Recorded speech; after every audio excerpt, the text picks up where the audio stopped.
Welcome into another video in my series where we're going through and testing all of the weapons inside of MW3 to see how these weapons are for us to use inside of our Zombies game mode. This is going to include aftermarket parts, the aftermarket conversion kits, as well as the weapons from MW2. So if you're new around here and you'd like to see how weapons perform inside of Call of Duty Zombies, boy are you in the right place. Make sure you are subscribed, turn on those bell notifications so you're not going to miss out any future uploads from myself.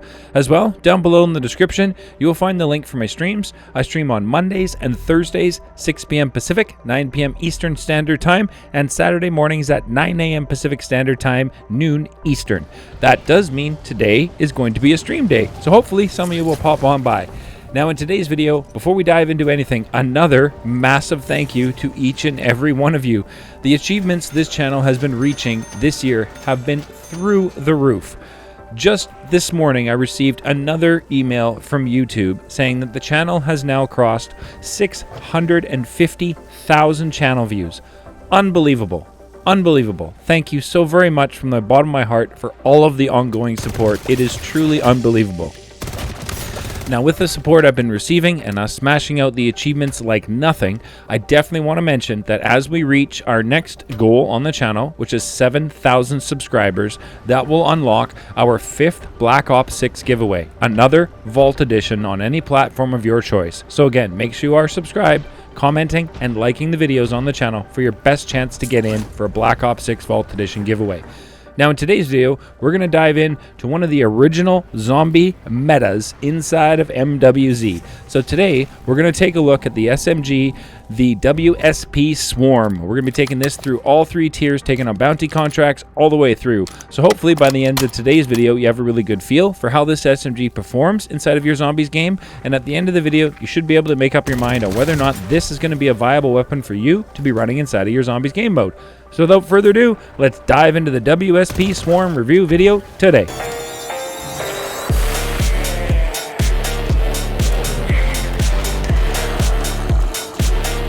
Welcome into today's video. Thank you so very much for tuning in today. I truly do appreciate that.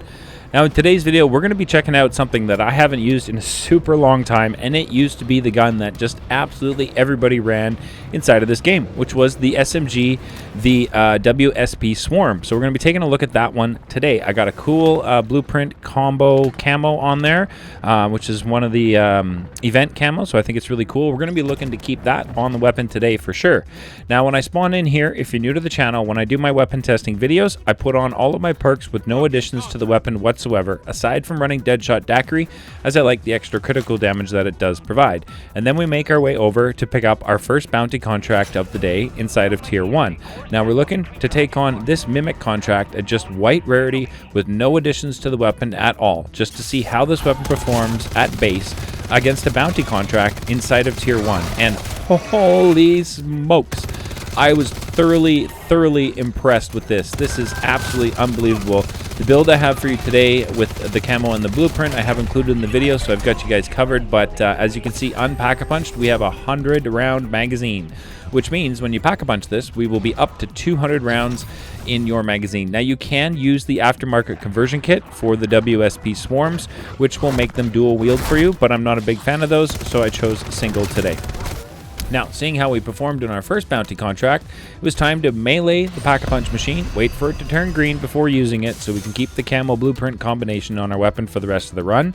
Then it was time to increase the damage output by using pack-a-punch and make our way off to find our second bounty contract inside of Tier 1 for today.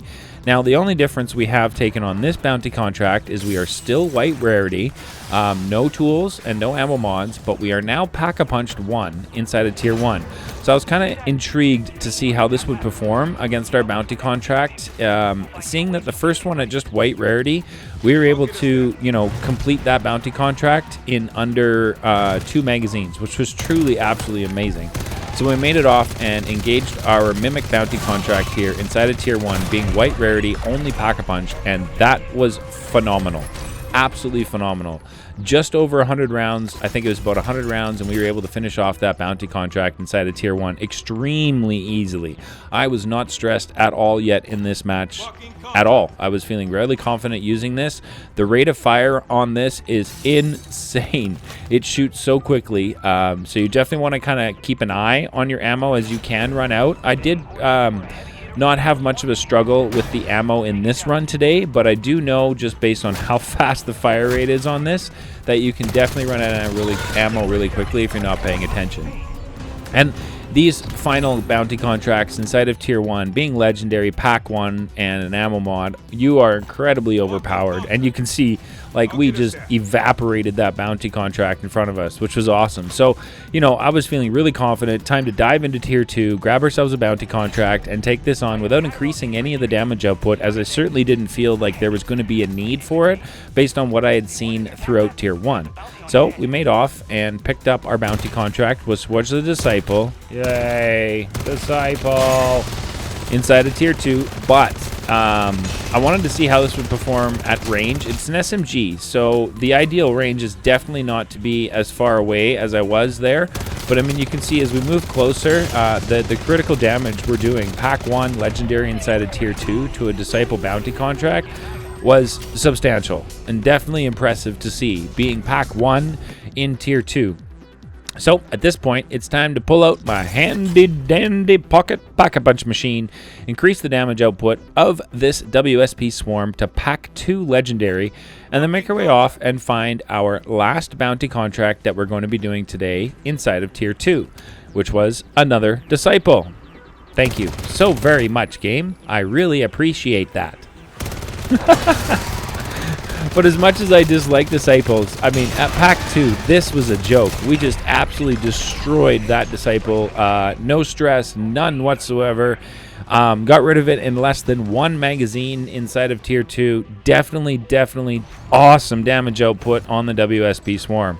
So seeing how this had performed across our bounties in Tier 1, our bounties inside of Tier 2, it was time to dive straight into Tier 3, grab the rest of the perks that we were missing at the Der Wonderfizz machine, and then head into Tier 3 and see how this is going to handle Tier 3 being Pack-a-Punch 2 legendary with an ammo mod. So we grabbed a whole bunch of zombies inside of Tier 3, and again, Tier 3 today was incredibly busy. Not nearly as much as it was normally, but there was a bunch of players in here, so I was a little concerned about whether or not I was going to be able to grab any bounty contracts for us to, you know, test this weapon out today. But, you know, we did manage to pick up some contracts, which was awesome. But, I mean, you can see the damage output here. Pack 2, legendary, inside of Tier 3, dealing with crowd control. I mean, the carnage you can just see on screen. We took out so many zombies right there. Just absolutely damaged. A nuke to clear out everything, which was absolutely perfect. So, at this point, I was kind of eager to take this to max damage, throw on the mags of holding, and push forward and just see what can we do with this WSP Swarm for Season 6. Can we cause some absolute chaos to Zhorde, the Guardian of the Arches? And yeah, definitely. This shreds. Like, holy does this shred. I was so impressed. Like, the fire rate is just ridiculous on this. The WSP Swarm shoots so fast. The damage is absolutely astronomical when you're able to hit your critical shots, as you will see here when I'm taking on Zhorde. We've already taken off 1 head, and just look at the health bar go down as we're laying in the critical shots. That's his second one. Just absolutely laying in the damage on Zhorde with the critical shots with this WSP Swarm. Truly amazing damage output. I had to move, reposition for the crowd control, but you just continue to lay in the shots, and like, look at that. That was really easy to deal with Zhorde right there. That was definitely one of the quickest Zhorde eliminations I think I've done in a while. So that was awesome to see. Like, this used to be basically the only weapon you would run if you're trying to do the Red Worm when it first came into the game. Literally everybody was running the dual wield swarms in the, you know, Season 1. I think Season 2 they were still kind of meta too. So I wanted to jump in and see how these were performing. I hadn't seen much in the way of patch notes for changes on this recently, so wanted to go in and kind of see how it is. Like I said, I hadn't really used this weapon since it was no longer meta, so it's good to see that this one held up through, you know, the sands of time that have been MWZ. So we did manage to grab ourselves a bounty contract, which was next on the list to see how well this would perform against a bounty. Now, I did want to grab a Mega Abomination bounty contract to see how this performed, but we got a Disciple for our first one today, which was fine. So we'll make our way over and grab the Disciple Oh, I tell you, that drives me nuts. Why? Like, I still don't understand why this happens. Like, I just don't get it. If you guys have any ideas why we're able to, like, these contracts just auto-complete themselves, let me know in the comments below. I'd love to, you know, try and solve why this happens, because I just don't get it.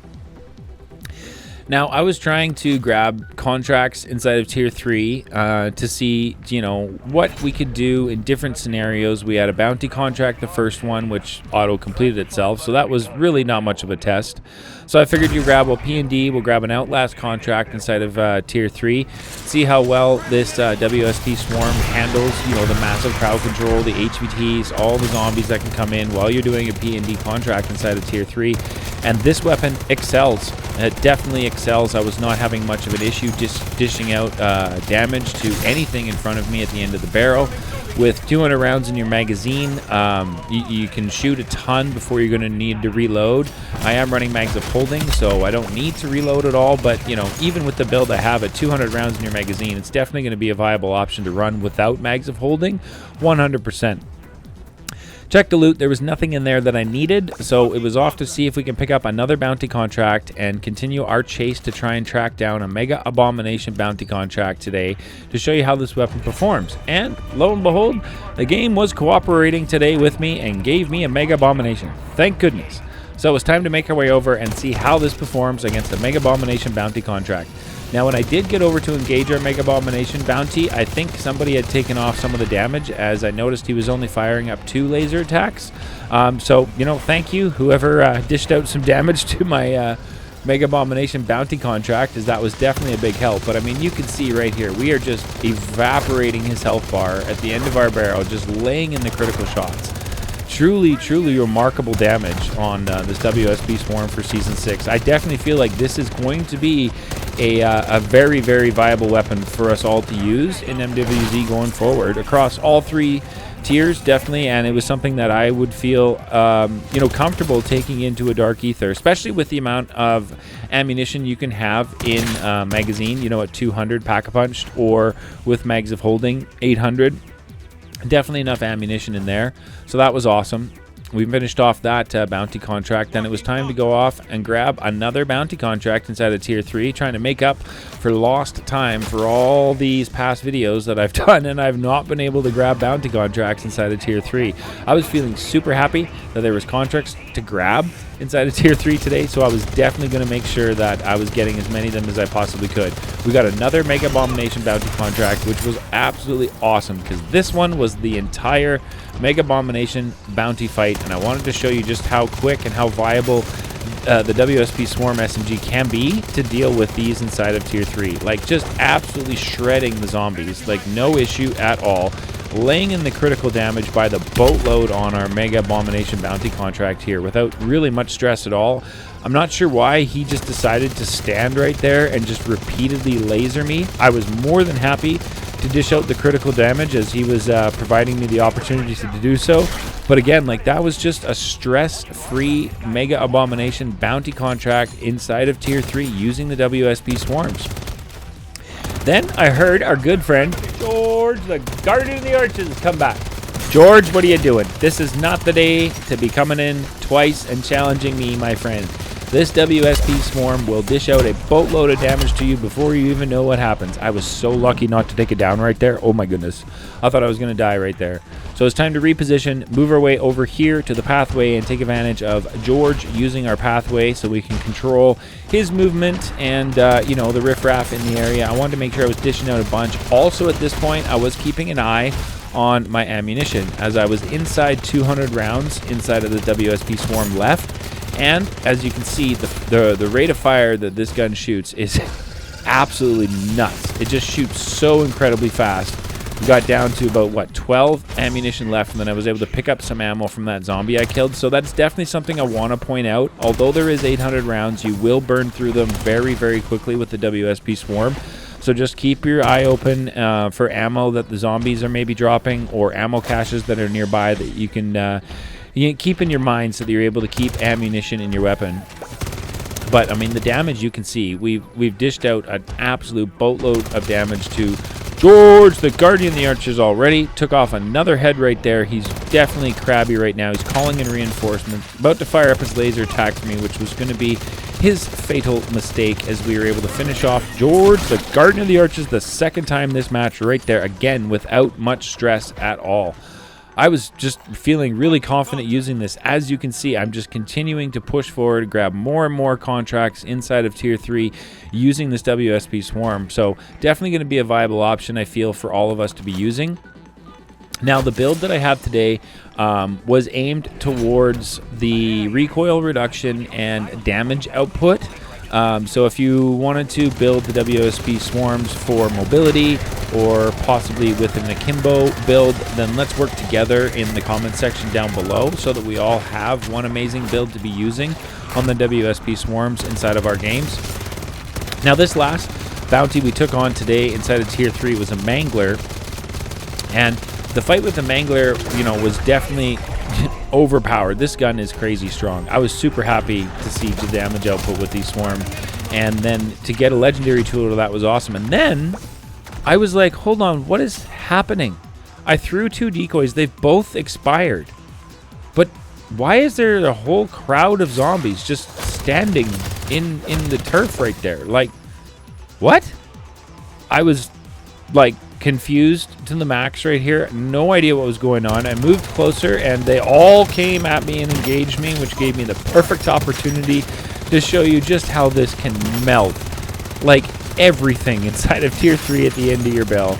If you haven't run this in a while, go back, give it a shot. I'm pretty confident you will definitely enjoy your run and be able to dish out an absolute boatload of damage to just about everything coming your way across all tiers and inside of the Dark Aether. Now, to finish off this run that was going incredibly well for me, being able to pick up bounty contracts inside of Tier 3, show you guys how the weapon performs against various bunch of different bounties inside of Tier 3. The perfect ending to this, of course, would be to be able to finish the match off and complete the cargo contract that I get so excited to be able to complete inside of Tier 3, as I just rarely get an opportunity to do a cargo contract, as they're usually taken, you know, the second they spawn in. So definitely I felt this was kind of a you know, a chef's kiss on the end of the run today, to be finishing it off with a cargo contract and possibly get some pretty amazing loot out of one of the easiest contracts to complete inside of Tier 3, definitely. So we completed that, made it over to the Rift, and I was excited to see a whole lot of nothing. Nothing I needed. Absolutely nothing. So we were inside 15 minutes to go. The storm had started to move. It was time to make our way out of Tier 3 and push forward to an exfil so that we could get ourselves out of dodge. Now, my truck had taken an enormous amount of damage inside of Tier 3. So before we exfil, I wanted to stop in at the, you know, the local corner store here and see what we had for snacks. Unfortunately, you know, the locals inside that store were really not that friendly. I got slapped a few times. It was really not good. One of them had some gas, you know, around them. It was time to leave. So we pushed on forward to exfil the way we all like to do, announce our arrival by launching our vehicle into the zombies at the exfil. I don't know if you all do that, but I love doing that when I get to an exfil. Just launch the vehicle into the crowd, and yeah, tons of fun to run today. I truly enjoyed using this weapon. It is a ton of fun to use. As always, at the end of the video, we will have the build that I used for today's run, the camo that I used for today's run, and, of course, the blueprint that I used for today's run, so you guys will know. I love MWZ and the player-to-player interactions. As you can see right here, another player on the helicopter dropped me a jug suit. Truly amazing support, and just, you know, most of the time, you should be able to help each other out inside of this game mode. There is no PvP, so it's definitely a mode aimed at working together to, you know, make sure everybody has a good run. So let's make sure we are all doing that, and at this moment we'll show you guys the build like I said, but make sure you are subscribed if you're not already, as when we get to 7,000 subscribers, that will unlock our 5th Black Ops 6 giveaway. This one's going to be a Vault Edition on any platform of your choice. To be entered, make sure you are subscribed, liking, and commenting the videos on the channel for your best opportunity to get in for the Black Ops 6 Vault Edition giveaway. Thank you everybody so very much for the support, for crossing 650,000 views on the channel. Unbelievable. Thank you so much for tuning in today, and we'll catch you guys in the next one.